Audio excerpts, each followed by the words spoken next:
लड़कियां कहीं सुरक्षित नहीं है, ना अपने घर सुरक्षित है, ना सड़क पे सुरक्षित है, ना हॉस्टल में सुरक्षित है। आखिर हम लोग के लिए सुरक्षा व्यवस्था को देगा कौन? सरकार।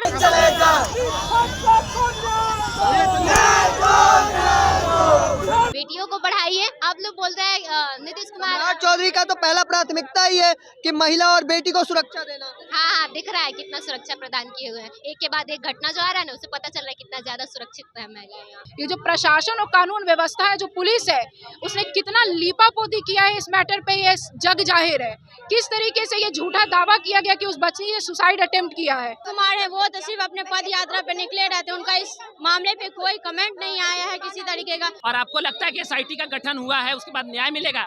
अभी हम लोग अगर सड़कों पर उतरना बंद कर देना तो ये जो पैसे वाले लोग हैं वो न्याय को खा जाएंगे। और अगर देश की बेटी और बहनों को इस स्थूल शासन की वजह से अगर अपना रास्ता बदलना पड़ जाए तो कुत्ते और आपकी निकम्मी सरकार में फर्क क्या रह जाता है। नीट हॉस्टल छात्रा मामले में देखिए पटना की छात्राएं कारगिल चौक पर उतर चुकी हैं और हमारे साथ जो छात्राएं उनसे आखिर आप लोग की मांग क्या है?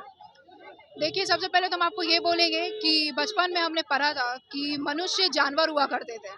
आज अखबारों और न्यूज़ चैनल के द्वारा हम ये देखकर महसूस कर पा रहे हैं कि मनुष्य आज भी जानवर ही है। और अगर देश की बेटी और बहनों को इस स्थूल शासन की वजह से अगर अपना रास्ता बदलना पड़ जाए तो कुत्ते और आपकी निकम्मी सरकार में फर्क क्या रह जाता है। जो 17 साल की बच्ची जहानाबाद से सिस्टम के भरोसे यहाँ पढ़ने आई थी, सड़क तो छोड़िए अपने हॉस्टल में बेहोश पाई जाती है, तो आप सड़क तो छोड़िए बंद कमरे में भी अगर बेटियां यहाँ सुरक्षित नहीं है तो कैसे मुख्यमंत्री दावा ठोकते हैं कि बिहार में महिला बहुत सुरक्षित है और उनके लिए बहुत बड़ी बड़ी कानून बना रहे हैं। कानून बन तो रहे हैं, संशोधन हो तो रहे हैं, लेकिन उसमें पालन कब होगा। ये जो प्रशासन और कानून व्यवस्था है, जो पुलिस है, उसने कितना लीपापोती किया है इस मैटर पे, ये जग जाहिर है। किस तरीके से ये झूठा दावा किया गया कि उस बच्ची ने सुसाइड अटेम्प्ट किया है, लेकिन ये पाया गया है कि उसके कपड़ों पे मेल स्पर्म है, उसके बॉडी पे इतनी स्क्रैचेस है, बलात्कार हुआ है और उसकी मौत हो गई है। समस्त छात्र समुदाय ने बहुत पहले भी मांग की थी कि ये जो अवैध हॉस्टल्स हैं उसको बंद किया जाए और ये जो घूसखोर वार्डन और सुप्रिंटेंडेंट है जो अंदर ही अवैध हॉस्टल चलाते हैं उस पर पहली बार जांच का और कार्रवाई की जाए। जांच कब की हो जानी चाहिए थी, अब तक बच्ची को न्याय मिल जाना चाहिए था, लेकिन हमारी छोटी बहन को अब तक न्याय नहीं मिला है। इसके लिए हम दोबारा एकजुट हुए हैं और हम दोबारा जांच की मांग कर रहे हैं और न्याय की मांग कर रहे हैं। पटना की सड़कों पर सुरक्षित महसूस करती है खुद को?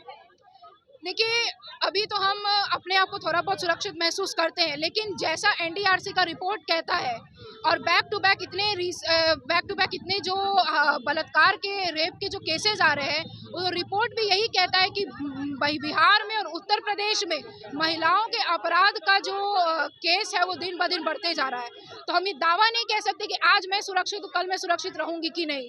मैं सुरक्षित हूँ या हूँ ना, मेरी जितनी भी बहनें या छात्राएं हैं वो अभी तक सुरक्षित नहीं है। क्या नाम हुआ? सौम्या श्रीवास्तव। सौम्या श्रीवास्तव। देखिए, हाथों में कागजों पर लिखा है छात्राओं को सुरक्षा देना होगा। पटना की सड़कों पर सुरक्षित महसूस नहीं है कि सुरक्षा की मांग कर रही है? अगर होता तो हम लोग यहाँ पे आते ही नहीं। सरकार को देखना चाहिए कि क्या हो रहा है। नीतीश कुमार है वो तो सिर्फ अपने पद यात्रा पे निकले रहते, उनका इस मामले पे कोई कमेंट नहीं आया है किसी तरीके का। हम बस यही पूछना चाहते हैं, अगर ये किसी मंत्री की बेटी होती, किसी बड़े घर की बेटी होती तो क्या सरकार इसी तरह उस गायत्री के परिवार को भी ट्रीट करती जैसे उसे अभी कर रही है। देखिए, तमाम छात्राएं हैं इधर हाथों में तख्तियां लिए। औरतें उठी नहीं तो जुल्म बढ़ता जाएगा। बड़ा सवाल है, सरकार पर सवाल। पटना की सड़कों पर सुरक्षित महसूस करती है? सुरक्षित महसूस करते तो आज यहाँ सड़क पे नहीं मौजूद होते। हमारा रीजन ही यही है कि हम असुरक्षित महसूस कर रहे हैं, इसलिए हम आज यहाँ सड़क पे खड़े हैं कि हमें वो निर्भयता प्रदान किया जाए सरकार के द्वारा कि हमें निडर होकर निकले और आगे बढ़े और देश को आगे बढ़ाएं, क्योंकि बिना बेटी के आगे बढ़े मुझे नहीं लगता है कि देश आगे बढ़ पाएगा। बेटियों को पढ़ाइए। आप लोग बोलते हैं नीतीश कुमार चौधरी का तो पहला प्राथमिकता ही है कि महिला और बेटी को सुरक्षा देना। हाँ हाँ, दिख रहा है कितना सुरक्षा प्रदान किए हुए हैं। एक के बाद एक घटना जो आ रहा है ना, उससे पता चल रहा है कितना ज्यादा सुरक्षित है महिलाएं यहाँ। सुरक्षित नहीं है? बिल्कुल नहीं है। क्या नाम हुआ? अनिष्का। सड़कों पर आप लोग को उतरना पड़ा, क्या मजबूरी रहा कि आज पटना की सड़कों पर लड़कियों को उतरना पड़ा? देखिए, लड़कियां नहीं निकलेंगी, लड़कियों के लिए स्टैंड नहीं लेंगी तो कौन लेगा? लड़के लेंगे क्या? लड़कियां कहीं सुरक्षित नहीं है, ना अपने घर सुरक्षित है, ना सड़क पे सुरक्षित है, ना हॉस्टल में सुरक्षित है। आखिर हम लोग के लिए सुरक्षा व्यवस्था को देगा कौन? सरकार। अभी तक इतना सारा केस आ गया, सरकार कुछ बोल क्यों नहीं रही है?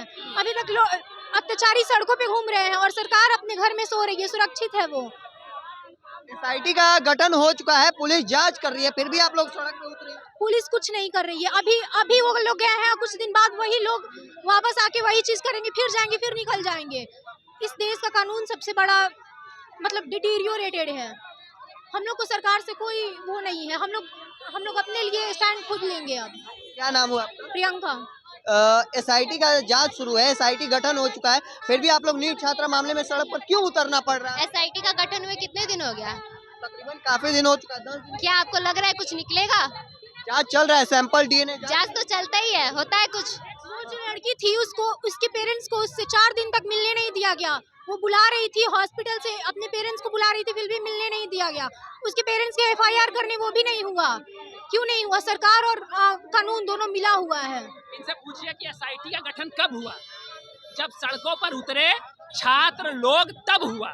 और आपको लगता है कि एसआईटी का गठन हुआ है उसके बाद न्याय मिलेगा? अभी हम लोग अगर सड़कों पर उतरना बंद कर देना तो ये जो पैसे वाले लोग हैं वो न्याय को खा जाएंगे और खा रहे हैं। सत्ता में बैठे लोग बलात्कारी हैं। आपको लगता है बलात्कारी लोग न्याय देंगे? देखिए कितने एमपी और एमएलए तो बलात्कार के केस हैं उन पर। ब्रिजभूषण शरण सिंह, प्रज्वल रवन्ना, अंकिता भंडारी जो उत्तराखंड में हुआ, वो कौन लोग थे? स्पेशल वीआईपी सुविधा चाहिए इन मंत्रियों को लड़कियों की तरफ से। देखिए ये लड़कियां हैं, बच्चियां जो पटना, कहाँ से आई हैं आप? मैं गोपालगंज डिस्ट्रिक्ट से हूँ। गोपालगंज से आई हैं। नहीं, मैं रहती यहाँ हूँ, लेकिन मेरा जो घर है वहाँ से प्रॉपर पढ़ने यहाँ आई हैं। हाँ। आप कहाँ से आई हैं? रोहतास सासाराम। सासाराम से आई हैं। देखिए अलग अलग जगहों से, बिहार के क्षेत्रों से बच्चियां पढ़ने आई है, पर सवाल तब खड़ा होता है जब ये लड़कियां पटना की सड़कों पर उतर रही है न्याय लेने।